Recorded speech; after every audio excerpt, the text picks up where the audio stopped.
Hi, I'm John Palmer, and I'm here to interview Alice Palmer, who's a relative of mine and a good mentor. And Alice, I'd like to ask you a few questions and just talk about some of your life experiences here in St. Michael's. Yes. Well, we'll start with my marriage life.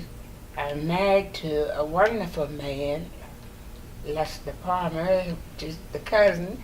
And after him, I would talk about my experience with the children of Talbot County. That is my heart's desire.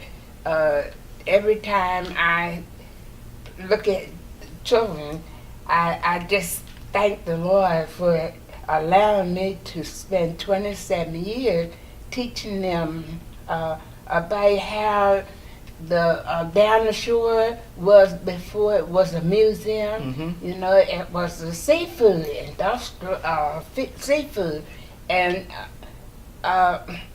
was crab houses and oyster houses and tomato factory, and people came from far, and local people would pick crabs, and it was just like a family thing because everyone was working together.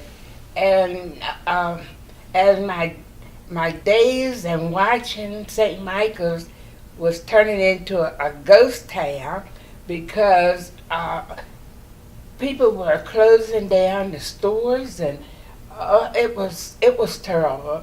But then someone decided that we would have a museum and down the shore. They bought the property and they built the museum.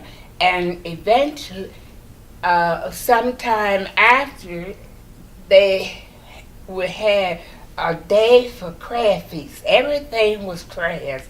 And I was working for Eddie Higgins at that time, and he said to me one day, said, "Would you like to go down the shore when crab day and pick the crabs for the people and show them how you pick a crab?"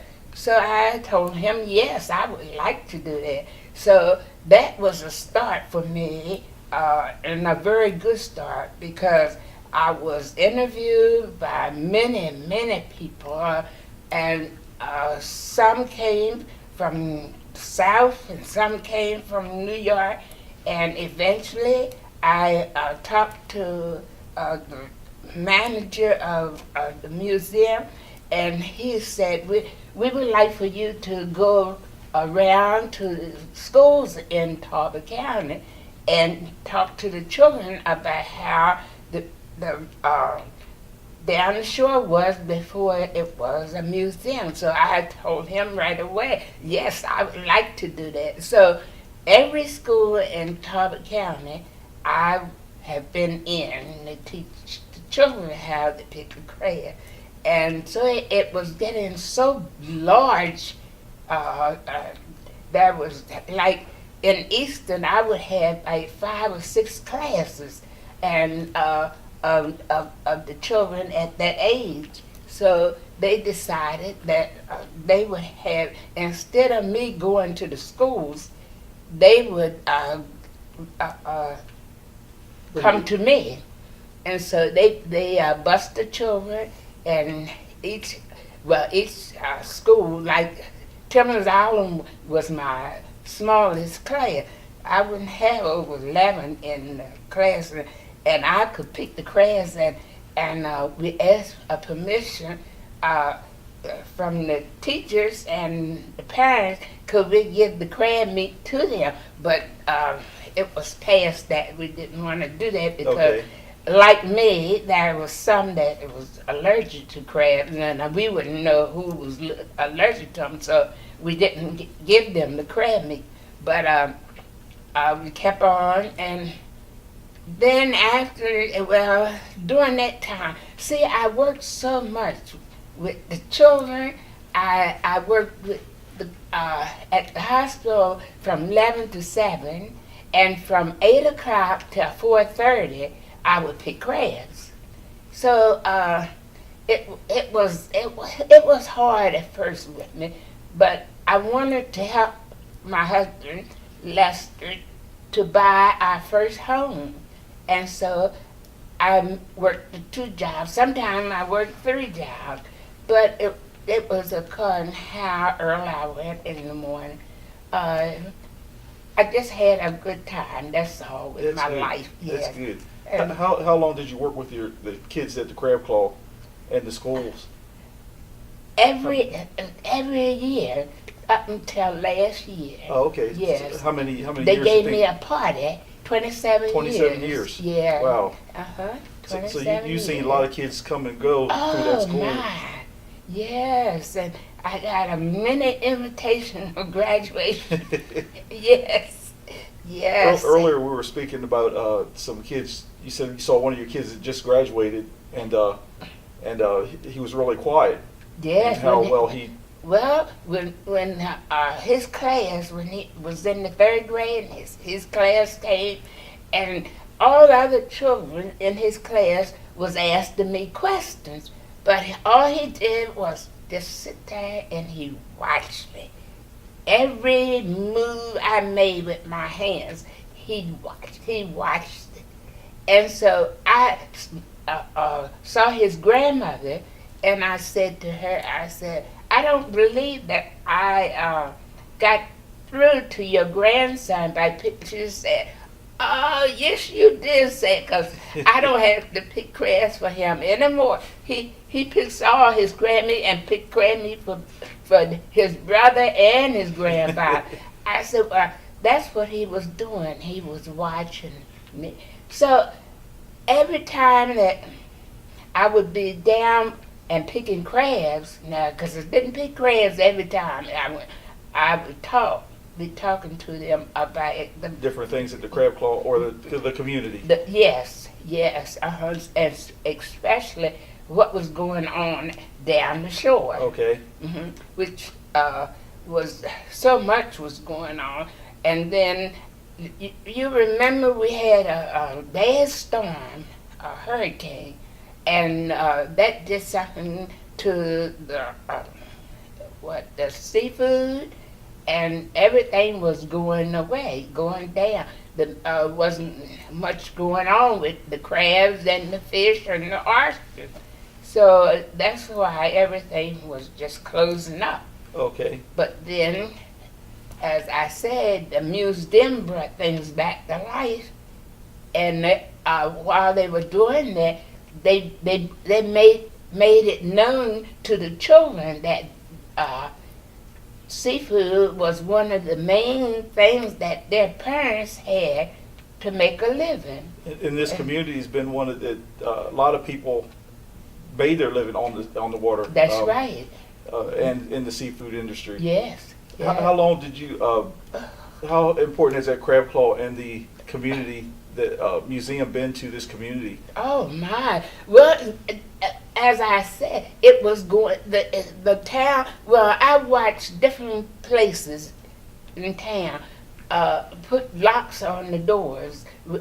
Right today, we don't have a fine and dime store, but I saw the gentleman, and I stood on the corner, which was the drugstore on Main Street, and watched them put the locks on the doors. So, as I told the people that is the head of the museum, that what I tell them is what I grew up and I found out for myself. Mm-hmm. It's not because someone has told me or I read a book, but I lived through this, of seeing the seafood go down and the selling of the factories and the museum building it up, and people coming from all over the places. And I've been interviewed for books, and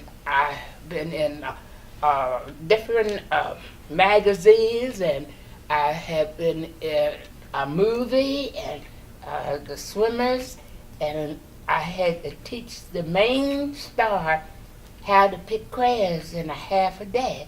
And that movie you said was called The Swimmer. Swimmer, yes. In a short period of time, what's would you say is your best memory of St. Michael's? If you could describe St. Michael's in 10 words or less, what would you say your best memory about being here? Well, that brings tears to my eyes because my best memory was when my mother was living, and my grandmother was, my grandfather, and my sister, and my brother, and my uncles, and my aunts. They were all here with me. And I don't generally talk about my family because I miss them so bad and it always brings tears to my eyes. But I always said that my mother would tell me when I was growing up, she said, if you keep on like you are, you'll be somebody one day. And when I was in the movie and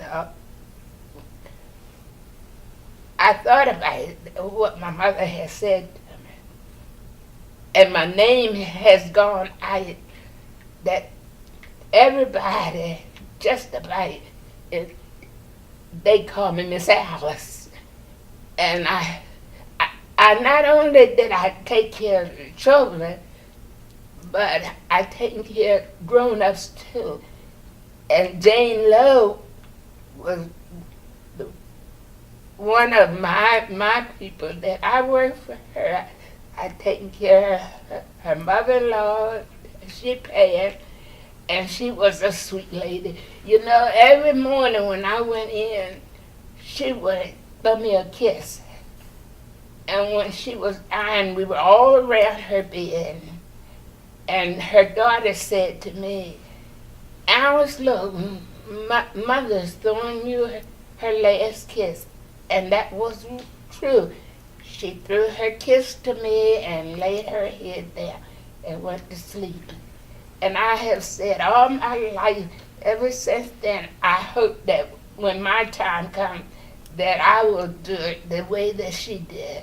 Oh, she was so gracious. She was a wonderful, beautiful lady.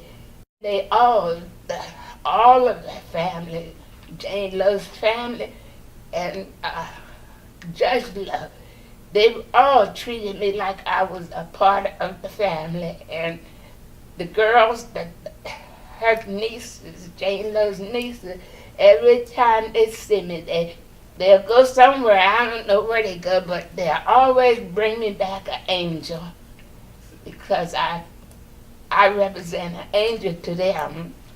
Because I fell right in. I knew what I had to do, and I did it. I'd say this community has been truly blessed by your presence, and I'm glad to be able to sit here and do this interview with you this morning, and God knows we'll see each other tomorrow morning in church. Yes. And oh, yes. thank you.